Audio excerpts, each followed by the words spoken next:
Hi అండి. ఓ వంట ఒక మాటకి స్వాగతం అండి. ఈరోజు జొన్న జంతికలు చేసుకుందాము. జొన్న చక్రాలు అయితే చాలా హెల్దీ అండి. వెయిట్లెస్ తగ్గుతారు, హెల్దీగా ఉంటారు. పిల్లలు జొన్న రొట్టెలు జొన్న దోశలు తినమంటే తినరు. ఇలా జొన్న చక్రాలు స్నాక్స్ చేసి పెడితే చాలా మంచిది. షుగర్ ఉన్న వాళ్ళకైనా పిల్లలకైనాను.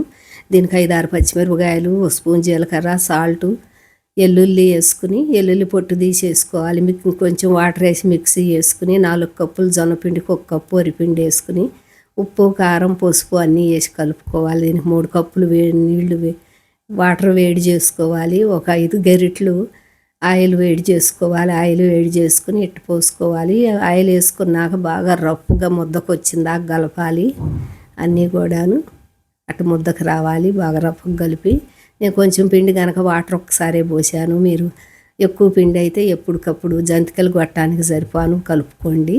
ఈ పిండి ఆరిపోకుండా తడి క్లాత్ కప్పుకుని మా ఫుల్ వీడియో ఉందండి, ఒక లైక్ కొట్టండి, సబ్స్క్రైబ్ చేసుకోండి. ఇట్లా జంతికలు గొట్టాన్ని తీసుకుని ఆయిల్ రాసుకుని ఆయిల్ కాగినాక జంతికలన్నీ ఇట్లా ఒత్తుకోవాలి. నోట్లో వేసుకుంటే కరిగిపోతుండయండి. జొన్న జంతికలు అయితే చాలా చాలా బాగుంటాయి. ఎప్పటికప్పుడు అట్ట జంతికలు చేసుకోబోయినప్పుడల్లా గిద్దల్లో అట్ట పిండి బాగా కలుపుకోవాలి.